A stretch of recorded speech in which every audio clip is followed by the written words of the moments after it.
Greetings, my dear viewers. It is I, Jurehon, and welcome back to Character Concept Optimized. In this series, we take a look at several multi-class builds and see how we can min-max them to, well, their maximal capacity by taking a look at each individual feature and using everything that we can in order to min-max the build. Today we are actually looking at another popular multi-class build, the Hexadin, also known as the Paladin Warlock multi-class build. And some of you might ask, why the Paladin and Warlock?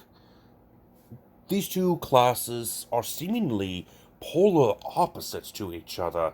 The Paladin, the righteous and good hero, while the Warlock is the dark, conniving cultist that serves dark powers. Why would they work together in a build? Well, there are a couple of reasons. One reason is because of the Warlock's ability to regain spell slots on a short rest mixes very well with the Paladin's Divine Smite feature. So you seemingly have an infinite source of using your Divine Smite feature. Secondly, the Pact of the Blade Pact boon is very good for having with your Paladin. Let's say in this scenario, you are going into a party and you are supposed to go in unarmed. Makes sense. And all of a sudden the party is interrupted, gets attacked, and you have to protect the king. You have no weapon. Well, thanks to your Pact of the Boon, Pact of the Blade, you are able to summon your weapon and defend the king, seemingly unarmed. And of course, more often than not, the Hexblade Patron is the most popular subclass to be using with the Paladin for various different reasons, which is why it got the nickname Hexadin. So how do we make an optimized version of the Hexadin? Well, much like all of these multi-class builds that I do, I take a look at every little feature necessary for a build. Race, background, both of the classes and their features, possible feats, and also some goals that might need to be set as for thematic purposes. For the Hexadin, we are going to need to look at the smite capabilities, being able to deal as much damage as possible and as fast as possible. And another goal that I want to do is be able to command an army. And you'll see why when we get into the build. But our main goals are of course going to be our race, our background, how many Paladin levels we need, the fighting style, the Paladin's Sacred Oath, and also the spells that we need to take for our Paladin. For our Warlock, we'll need the Warlock levels, the Warlock's Otherworldly Patron, Eldritch Invocations, the Pact Boon, and of course their spells. Of course, we also need to figure out how many feats we want with this build. Probably not that many, since we are trying to make sure we have a good damage output. Spells like Flame Blade that can deal extra damage could be useful, but we do need to be wary about using our bonus action.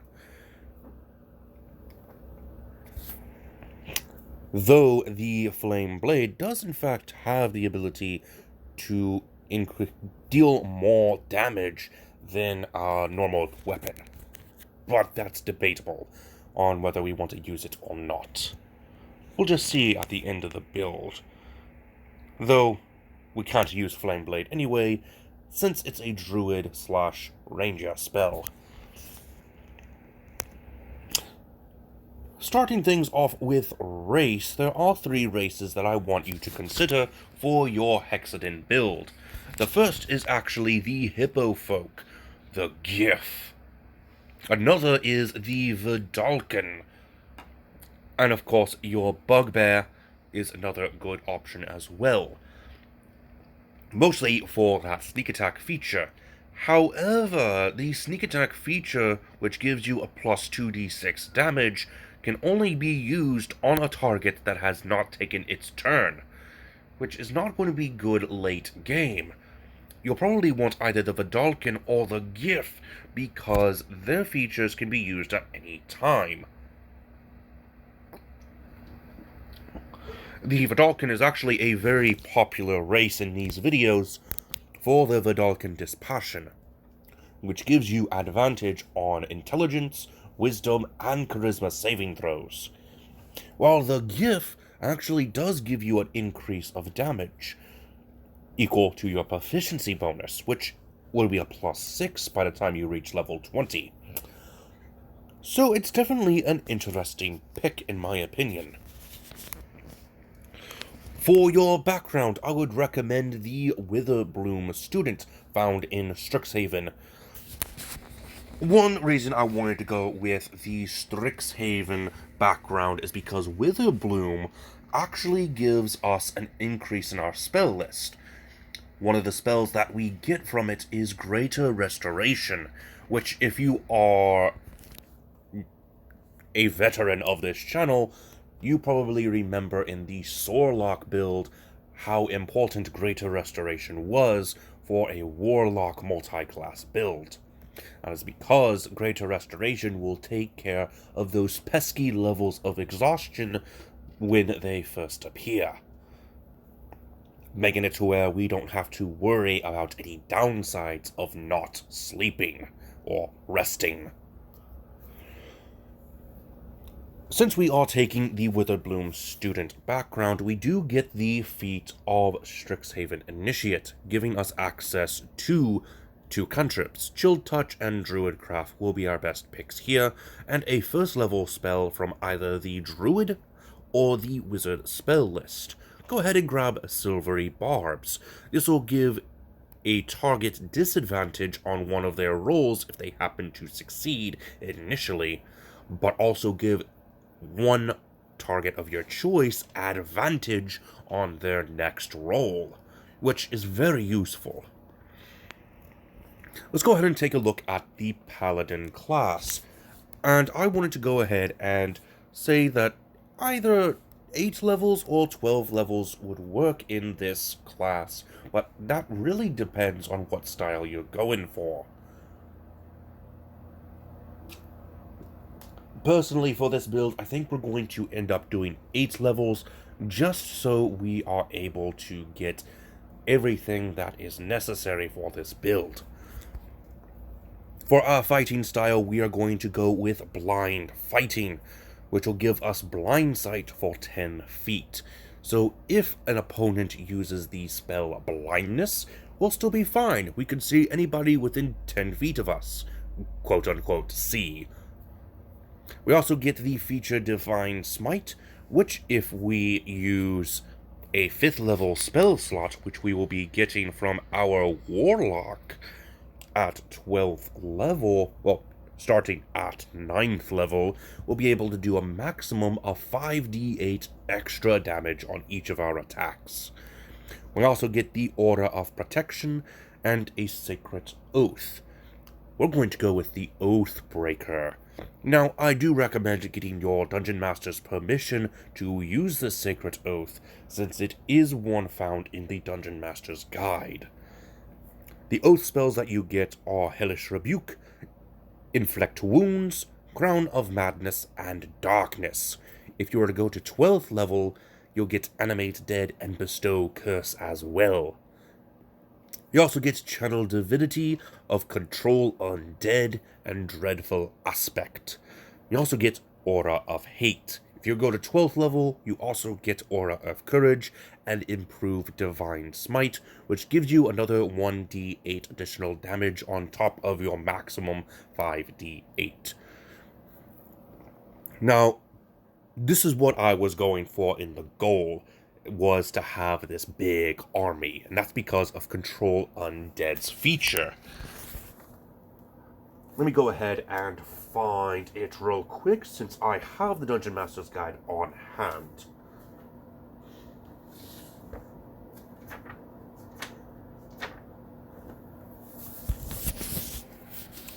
Alright, so, Channel Divinity, Control Undead. As an action, the Paladin targets one undead creature he or she can see within 30 feet of him or her. The target must make a Wisdom saving throw. On a failed save, the target must obey the Paladin's commands for the next 24 hours, or until the Paladin uses this Channel Divinity option again. An undead whose challenge rating is equal or greater than the Paladin's level is immune to this effect. So at 8th level, your Oathbreaker Paladin could command a creature such as a Skeletal Knight, or the Nekrika. I think that's how you pronounce it. And what I was hoping for was to go to 12th level Paladin, so that this Control Undead feature could in fact take control of something as powerful as a lesser Death Dragon. But unfortunately, we needed that level 12 for the Warlock, and you will soon see why. Actually, no you won't. We already explained why, because we needed access to Greater Restoration. So, now without further ado, let's go ahead and take a look at Warlock. Level 12 or level 8, depending on your Paladin level, and like I said, it is better to go with 8 levels of Paladin, so you can have those 12 levels of Warlock, giving you access to the 5th level spell slot, as well as that Greater Restoration spell. For your patron, you'll go with the Hexblade, which will give you an expanded spell list, Hexblade's Curse, Hex Warrior, and a Cursed Spectre. Whenever you slay a foe, you can have it rise again as a spectre under your command. So you technically have a minimum of 2 undead creatures under your command. For your Eldritch invocations, Devil's Sight, Eldritch Smite, Maddening Hex, and Relentless Hex. At 12th level, you can also add Undying Servitude and Life Drinker. The Undying Servitude, of course, gives you the spell Animate Dead. So you'll have a minimum of 3 undead creatures at your command. That's not including the spells that we'll be getting here in just a moment. For your Pact boon, of course, Pact of the Blade is going to be the most useful. And at 12th level, you also get to add the Hexblade Patron feature of Armor of Hexes and the Mystic Arcanum, which, for our purposes for this build, Create Undead is going to be very useful, since it does give us the ability to create another type of undead. If I remember correctly, it was a ghoul, which its attacks were able to afflict paralysis, which makes attacks against that target even easier to do. Now, to note, the Paladin's Aura of Hate feature is at its most powerful at 18th level, giving us a range of 30 feet. Now, Aura of Hate states, starting at 7th level, the Paladin, as well as any fiends and undead within 10 feet of the Paladin, gain a bonus to melee weapon damage rolls equal to the Paladin's Charisma modifier, minimum of +1.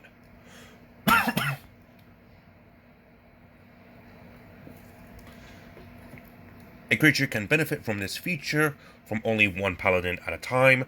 At 18th level, the range of this aura increases to 30 feet. So this feature would actually be beneficial if you had an 18th level Paladin, but that means you are losing out on some of the more important features from the Warlock. Eldritch invocations with a level prerequisite require that level in Warlock levels, not total character level.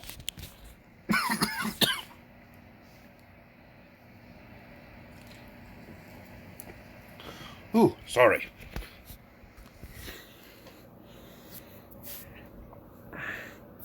At 12th level, Warlocks can only have 3 spell slots to use before each short rest, so you are going to have to keep that in mind when using your Paladin's Smite feature. Now for our final calculations. For your race, either the Gif or the Vidalcan will do just fine. If you're looking for more damage, I would recommend the Gif. But if you're looking for a hard-to-hit target, the Vidalcan is definitely going to be your man. Once again, the Witherbloom Student is going to be the perfect background, so you can get access to more spells such as Greater Restoration. You also get the feat Great Weapon Master, which will decrease your attack roll by 5, but will increase your damage roll by 10.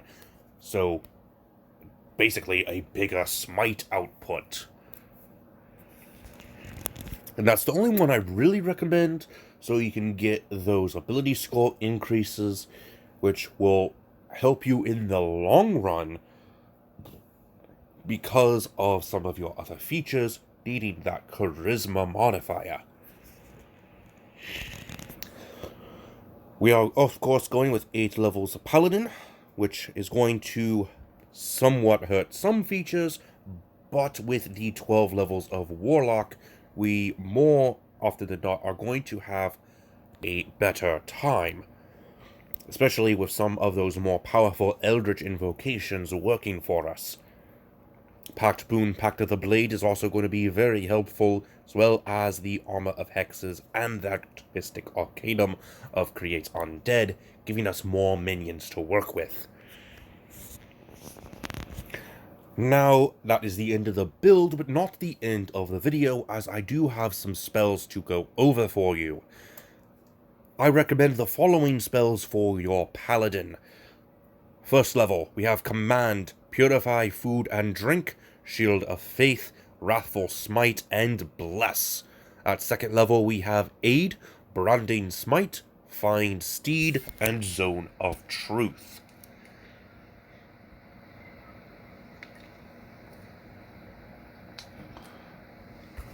I'm going to say it right now.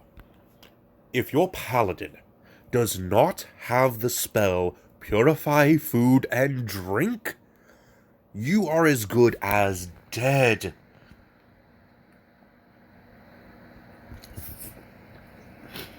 In a lot of different social situations, especially in the world of Dungeons and Dragons, it will be common in higher class social situations, like invitations to talk with the king, or to talk with, say, Count Strahd von Zarovich, some royal. You're going to probably be in contact with an assassination attempt, or maybe even something a little bit more dire. Maybe the royal is trying to kidnap you and use you as a slave. Or maybe even something else entirely. Who knows what type of poisons could be in the food, in the drink?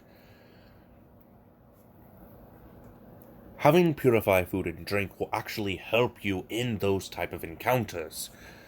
So basically, you need to be very paranoid when at a feast. Now for your Warlock spells, we have the cantrips Booming Blade, Eldritch Blast, Green Flame Blade, and Toll the Dead. First level spell, we have Shield and Hex.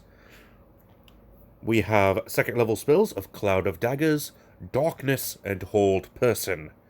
Third level, we have Counterspell and Summon Undead. Fourth level spell, we have Blight and Sickening Radiance. And at 5th level, we have Danse Macabre and greater restoration, thanks to that Witherbloom student background.